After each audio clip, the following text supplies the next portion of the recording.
Welcome everyone to the C-Suite Sales and Marketing Perspectives podcast. I'm Steve McDonald, your host. Today, we've got a fantastic conversation, one that's a bit different, a bit more expansive than I think we've probably gotten into in the past in the podcast. We're going to talk with Stephen McCarney. Now, Stephen, you're the CMO of the Merlin Group right now, and we're going to be talking about how do you create your go-to-market ecosystem, right? And you have a real specialty in coming into early stage startups and taking on problems and solving them and creating an ecosystem for a company to grow. You also personally, you shared with me that you were an athlete when you were in college and triathlon. You've actually got children that are maybe on the way and qualifying and looking like they're going to be maybe an Olympic athlete. That's just fantastic.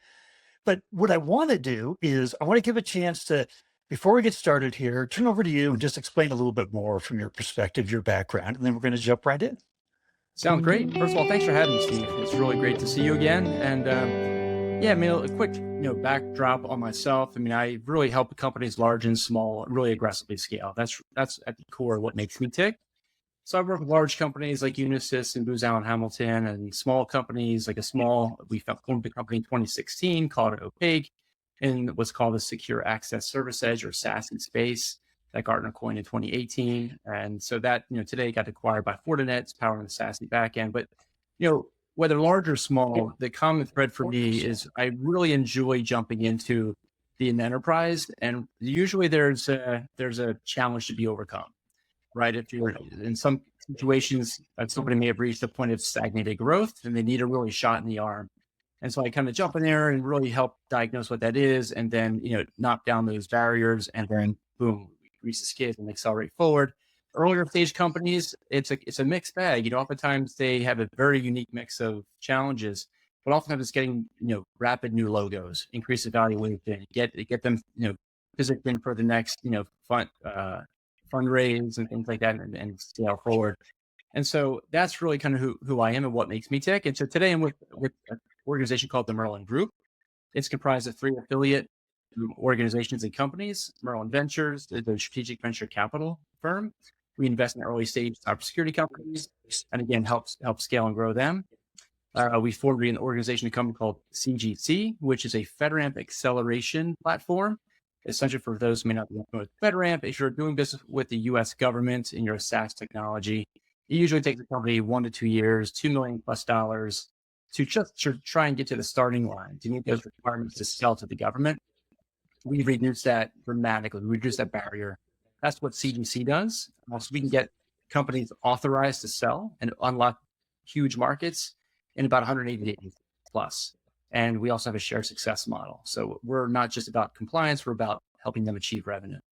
And the third affiliate is Merlin Cyber. Merlin Cyber is, represents some best-in-class brands in cybersecurity in particular. And we, really help close deals, some of the largest deals in the US government market in particular for some of these companies. And so if you peel it all the way back, I sit across the Merlin Group and we kind of look at ourselves as a platform. So Merlin gives a platform that companies, no matter where you are along the maturity continuum, you can plug in if you're early stage, mid stage, late stage, and we can really take you from meet you where you're at and really aggressively scale and grow you. And that's really kind of how we do that plays into what we're talking about today in large part is around ecosystem. And it's something that we really kind of value here at Merlin. So that's all about me and the back. Well, that's what I wanted to get us started out in. Like the idea of a go-to-market ecosystem is actually kind of terminology that in the world of sales and marketing and growth companies, you don't really come into what's our growth market ecosystem. And I'm intrigued. So if we could start out there, like what is your definition of a go-to-market ecosystem just to get us started? Sure. And so from my perspective, ecosystem can mean so many different things to different people, as can the word marketing, right? Even. So I look at ecosystem first and foremost as a business ecosystem, right? Like who are the key players in any given market? And ultimately everyone's desire is to reach the end customer, right? To convert it into dollars, of course, in value. And so, I think, so how I define that is at the core of an ecosystem, it's partnership, and what's rooted in everything is trust, and it ties to your brand and reputation and everything else. And so, the way we look at ecosystem is we kind of really do a lot of deep intelligence of the market to understand not just the buyer journey of the end customer, but also like the tangential technologies, things that you might easily overlook sometimes. Because we see the market, no matter which industry you're in, they tend to be looking for more holistic, integrated offerings and solutions, and things outside of necessarily your point product or offering that you might have to offer. And so we take a lot of time and really flesh that out. And what we tend to see is we can increase a lot of wallet share, um, you know, personally for ourselves, but also at the same time deliver greater value that it creates a flywheel effect if done properly for the end customer. And it's all rooted again in this trust ecosystem. So I kind of layer on the marketing tactics first by mapping out the business ecosystem to understand who the key players are, right? And then I kind of overlay what are the marketing tactics that actually can, the levers we can deploy to kind of really create that trusted, network and ecosystem. And then we get a lot of value from not just one point product sale. We get a lot of value from other sales and things like that. And it creates, again, this exponential value effect over time. It's interesting that you use the word trust in there a fair amount in a trust ecosystem. Trust is on the decline. I mean, you look at like Edelman indexes, down, right? There was a year ago this month, there was a report that came out called the Trust Gap. And in the world of B2B buyers, 74% of B2B buyers don't believe the customer evidence that we present to them. There is a major trust gap and it's getting worse, right? And not better. So creating an ecosystem of trust. I mean, brand marks, we call them, trust marks, right? Like if we don't have trust in our business and how we operate, what do we really have, right? So how do you, in this idea of like this, ecosystem, this go-to-market ecosystem and trust ecosystem, how do you build that trust? Like, how do you create trust for the brands in the group? Yes. No, I think at the end of the day, it comes down to people, right? I'm in the technology business, right? There's so many cool feeds and speeds and great technologies out there. But to be honest with you, the best technologies aren't the most successful in sales. It's not about the technology. It's all about the people and their relationships. So for us, it's really all about, first and foremost, establishing the relationship. Number two, it's being authentic. Especially in today's world, right? AI, everything, right? And it's transforming, and it's transforming, very helpful, by the way, and we love it. But there's a time and place for it. But at the end of the day, it does still come down to the human element and who do you trust, right? And I'm in the cybersecurity arena, right? And it's all about zero trust, right? It's a zero trust principles that you have to apply.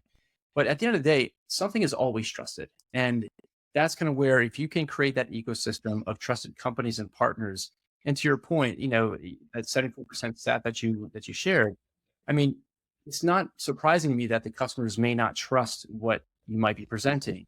But if I hear that and see that from other players and partners, right, from others outside of you individually or from your enterprise, that again, it assuages their concerns or fears usually, right? Because it's almost like a blockchain effect, right? Well, everyone's essentially kind of saying that you can be a trusted actor here. Now that takes a long time to establish, not maybe super long, but it takes a concerted effort. And so Merlin has done, for example, in my situation, when I joined the company, it had been around for about 23 years. And it had done a great job of doing what they've done really, really well. Didn't do a lot of marketing, but just delivered on their promises. And it goes back to the human element. And so we maintain these really strong relationships, and those relationships, again, once you establish that bond and that trust, you can really then collaborate, roll up the sleeves, work hard together. And, it's just like, we do a lot of work with the military, we do a lot of work with the US government. And it's just foundational for what it is that we do, both in technology and just in life in general. So again, at the core of it is the relationships, it's the people. And again, trust is kind of on the decline, I guess you could say, right? People are kind of skeptic, but you do need to kind of just demonstrate through action, right? Being accountable, just doing, if you're going to say you're going to do something, do it. I mean, it goes back to the core principles, but you apply that now in business, and then you expand the aperture, like we're talking about before, beyond just kind of what is your point product that you're selling, really take a genuine interest in your partners, in the other companies within your own ecosystem. And everything doesn't always need to be kind of, friction. If they're not 100% supportive of what it is that you're selling, kind of listen, right? Take in, ingest what it is that you're actually seeing, and hearing from others. And there could be a greater path forward that might be atypical from what you're, you know, typically accustomed to doing. Yeah, open to those relationships are trusted relationships because we both, it's an exchange of value, exchange of learning, right? We're going to learn from our relationships with our partners and our clients and everything. So here's, it all sounds really good, right? Everybody's nodding their head. We're saying, absolutely, this is what we want, right? What are the challenges in building a go-to-market ecosystem like we're talking about right now? Yeah. So I think some of the challenges, honestly, is, and I think it goes into your stat again, is, customers are very skeptical. They're far more knowledgeable today than they were ever before because of the internet, because of AI, right? They have access to information and knowledge. So some of the challenges are you just got to be very transparent, right? They're always on the lookout for snake oil, right? For things that might be inauthentic. And that goes back to the authenticity. So in marketing, there are a limited number of tactics that anyone can deploy, right? But oftentimes it's not the what you do, it's really all about the how you do it. And the how you do it is that authenticity, right? It's being genuine, right? Not even sometimes it's maybe not even overproduced, right? That just can humanize. In my situation, I oftentimes try and humanize technology, right? Because it's all about fees and things like that. And it's very cold and there's no warmth to it. And again, if you keep the human at the center of the ecosystem, go to market, then you're always going to come back to, you'll be maybe tweaking things a little differently than you might otherwise do, and be more okay with that authentic approach. That's more, a little bit more rough around the edges, maybe a little bit less polished, but that actually tends to go a lot further over time. So it's like on a practical basis, Yeah. right?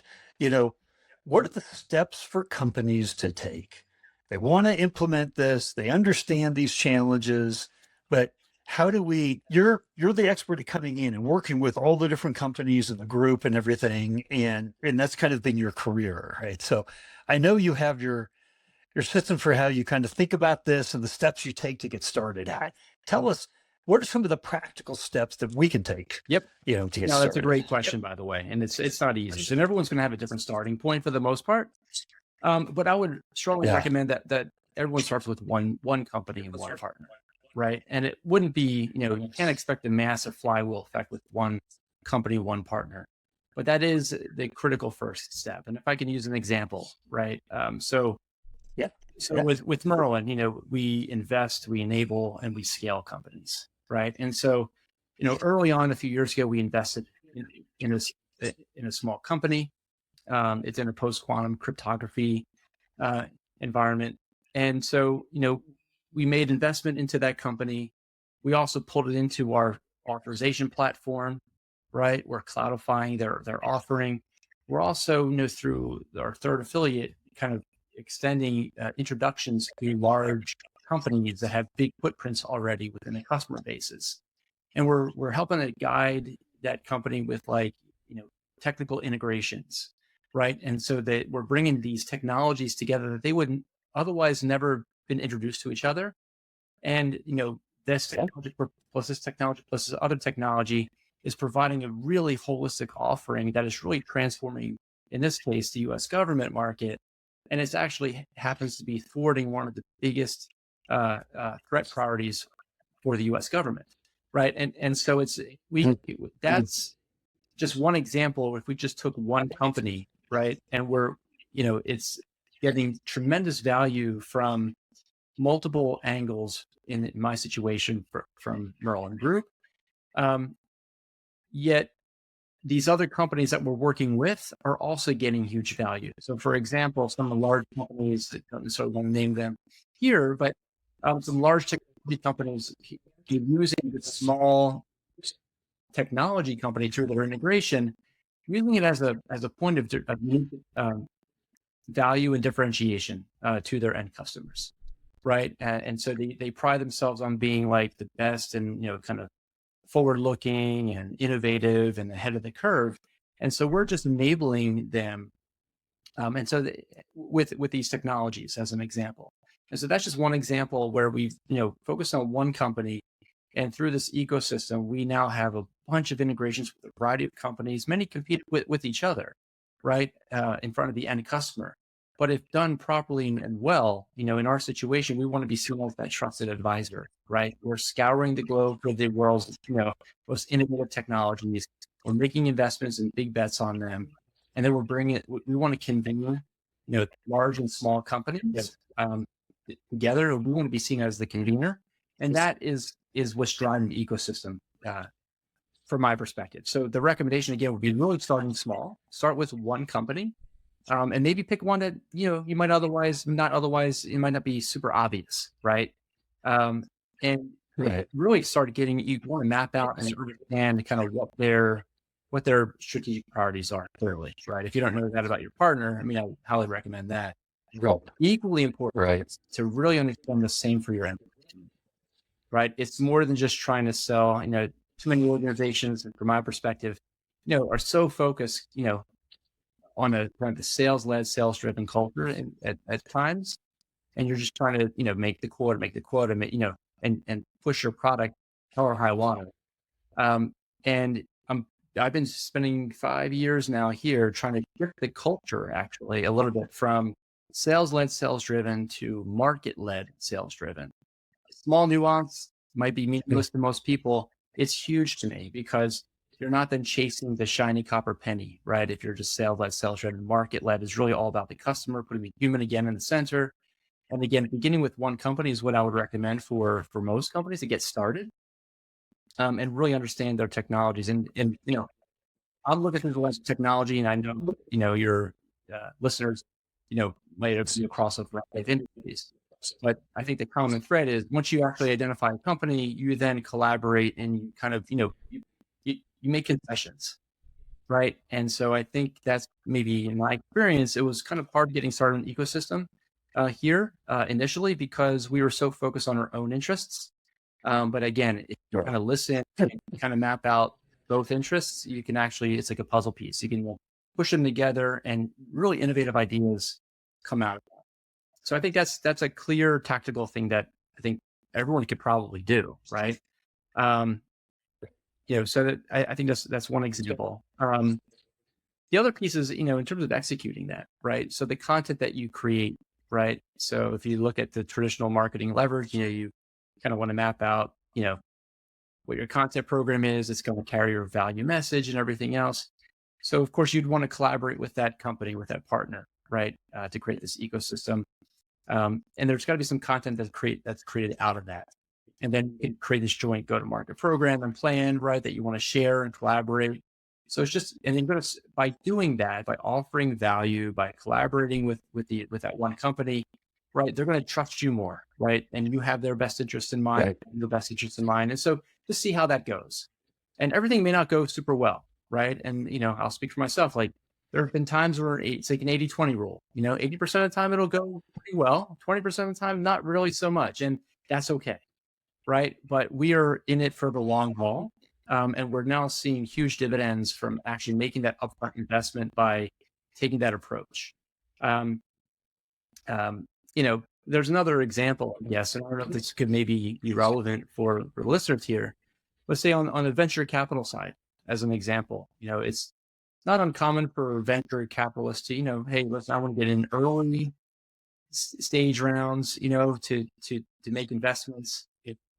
With like Merlin Ventures, for example, like we're sort of unique in that we take a community-based approach, right?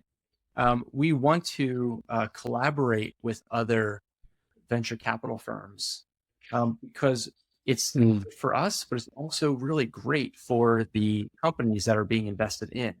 They then have access. It's pooling talent and resources together to collectively help that company become even more successful. And that basic, simple community approach, ecosystem approach is also applied at the affiliate level, right? And so we just see huge dividends. It's paying huge dividends for us because now over time, as we've been focusing on that, we're now being called into, we're not seen as frenemies, right? We're being called into, make investments with early stage CEOs and co-founders of companies that have been there, done that in the past. So they've come to they like that approach, right? So there are a lot of examples out there. But again, if we just focus on one company, get started, and that one company will have their partners as well. And that's what we do. We look at some of our partners and their partners of partners. And we actually look at who do they care about and are there synergies there? And then all of a sudden, when we work with one company, you'll then identify maybe 3 other companies. Those 3 other companies might have 6 other companies, right? And it's an exponential. That's where the flywheel effect can start coming. And if you really take the broad view and map that out, it's going to then prioritize where your focus ought to be to get the greatest value over time. It's really interesting because, the typical mindset, right, is, we created this company. We've got our go-to-market strategy, right? We got our sales process, we got our marketing team, we got operations, we got product nailed, and we're going to head for success. And all we need is a little investment, a little fuel on the fire, right? And we're taking off. And we think about our go-to-market as us in a silo, right? Not us in an ecosystem with partners. And it's not like this isn't a new subject, but I think it's a new way of thinking about our growth potential, right? Because it's all throughout our life, personally and professionally, we've had mentors, we've had somebody that's been there, that's had connections, that's had a network, right? That's had the ability to take what we're doing and add to it. And we have the ability to do that for others. And we just don't think about that. I talk to CMOs and CROs and CEOs all the time on this podcast, and nobody talks about a partner strategy as a foundational element of their go-to-market strategy, right? And so this is refreshing. It's true. You tend not to hear it too often, but it does go into kind of an important thing from my perspective. It's a behavior, right? Change, and it could be embedded as a part of a culture. And again, I've seen organizations, I'm sure you have even more so than I have different types of cultures. And, some are extremely, just throttled at the, again, 100% sales-led, sales-driven, stop at nothing, just crush, right? And some are, maybe much more, comprised very differently. But I think it really goes down to incentives, right? And so as an executive, right, at a C level, I think it's important to wire in the incentives to create the behavior that you want, right? And ecosystem is, I think, a part of that incentive. Again, because sometimes it might require a little bit of upfront investment, not just of time, but of resources, of collaboration, right? Which can sometimes cut against the natural grain of sales-led, sales-driven, like I might forego a long-term value opportunity to get the short-term smaller gain. And it took a little bit of restraint initially to be fair, to say, listen, okay, we're going to say no to certain things, right? Even though it could be immediate smaller wins, we're going to play for the bigger win, because we really believe in that flywheel effect. So I think that's where it goes back to instrument in the incentives for not just your sales team, but your marketing teams, right? Just, for the organization itself, so that you're all aligned around, what approach do you really believe in? What's your ethos within the enterprise? How much of a challenge is an internal agreement to have this kind of partner ecosystem strategy, right? Because it doesn't naturally happen right on its own, right? It's not like everybody's like pulling it out of their playbooks, right? And talking about the go-to-market strategy. And okay, nobody's talked about their partner strategy yet, right? So is there some convincing that needs to happen internally to make this a reality inside of a company? There is. That's a great question, by the way. I don't know if convincing is so much the right word, right? Because it is, I'm a data-driven guy, right? And I look at, like anybody, what's the opportunity, right? What's my, I'm a realist. At the same time, too, I think it's important to understand, what the total potential is with other companies. Like people believe the concept, what's the better together story? There usually is one. And so it just takes time to kind of really map that out. So I don't know if it would require more convincing, but really just it's going to depend on the initial opportunity. Is there a bigger opportunity that can actually point to the business case for why the better together story makes sense?